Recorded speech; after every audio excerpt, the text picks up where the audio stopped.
नमस्कार दोस्तों, स्वागत है आप सभी का एक और दिलचस्प कहानी में। मुझे उम्मीद है कि यह कहानी आपको जरूर पसंद आएगी। सोनम और रोहन एक मध्यम वर्गीय परिवार में रहते थे। सोनम अपने सास ससुर और पति रोहन के साथ घर की जिम्मेदारियां संभालती थी। वह स्वभाव से बहुत अच्छी और परिवार के प्रति समर्पित थी। उसकी बड़ी बड़ी आंखें और उसकी मुस्कुराहट हर किसी को उसकी तारीफ करने पर मजबूर कर देती थी। रोहन एक व्यापारी था और अपने काम के कारण उसे अक्सर शहर से बाहर जाना पड़ता था।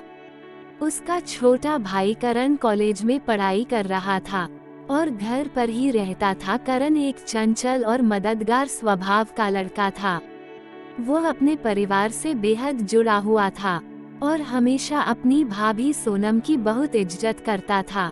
एक दिन की बात है, सुबह का समय था। सोनम रसोई का काम निपटाकर घर की सफाई कर रही थी। सास ससुर पूजा करने में व्यस्त थे और करण अपने कमरे में पढ़ाई कर रहा था। सोनम ने सफाई के दौरान अलमारी की ऊपरी सतह पर जमा हुई धूल देखी। उसने कुर्सी खींचकर उस पर चढ़कर सफाई शुरू कर दी। करण ने कमरे से बाहर आते ही देखा कि सोनम कुर्सी पर चढ़कर सफाई कर रही है। वो कुछ कहने ही वाला था कि अचानक सोनम का पैर फिसल गया और वह सीधे जमीन पर गिर गई। अर्जुन ने ये देखा और दौड़ते हुए उसके पास गया। उसने घबराते हुए पूछा, भाभी आप ठीक हैं? आपको चोट तो नहीं लगी? सोनम दर्द से पैर को सहलाते हुए बोली, नहीं करण, बस हल्की सी चोट लगी है। करण ने उसे सहारा देकर उठाया और कुर्सी पर बैठा दिया। उसकी आंखों में चिंता साफ झलक रही थी। करण ने गुस्से में कहा, भाभी आप इतना सारा काम अकेले क्यों करते हैं? देखिए अब चोट लग गई, अगर कुछ ज्यादा हो जाता तो। सोनम ने उसे शांत करते हुए कहा, करण काम तो करना ही पड़ता है, आखिर घर भी तो संभालना है और तुमसे मैं कैसे कह सकती हूँ। करण ने तुरंत कहा, भाभी अब आप ये सब मत कीजिए, बाकी का काम मैं कर लूंगा, आप जाकर आराम कीजिए। सोनम ने हंसते हुए कहा, तुम रहने दो, तुम्हें घर के काम कहाँ आते हैं? करण ने गंभीर होकर कहा, भाभी अब आपकी एक भी बात मैं नहीं मानने वाला, यह मेरा आदेश है और आपको इसे मानना पड़ेगा। सोनम करण को देखकर हैरान रह गई। उसने मुस्कुराते हुए कहा, अच्छा तो अब तुम मुझे आदेश दोगे?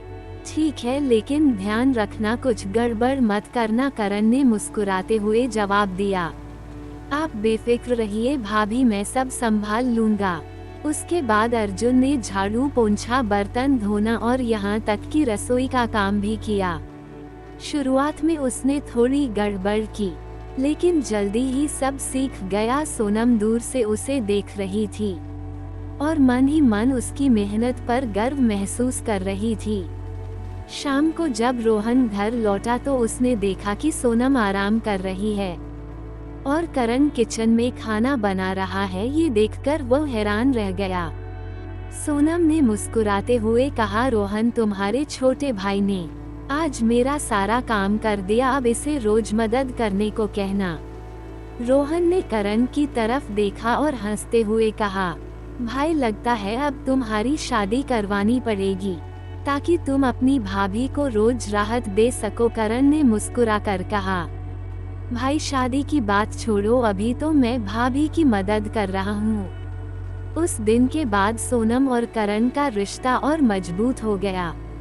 करण ने समझ लिया कि जिम्मेदारियां निभाना कितना जरूरी है और सोनम ने महसूस किया कि करण न केवल एक अच्छा देवर है बल्कि परिवार की ताकत भी है। तो दोस्तों, ये थी मेरी कहानी। अगर आपको ये कहानी पसंद आई हो तो हमारे चैनल को सब्सक्राइब करें।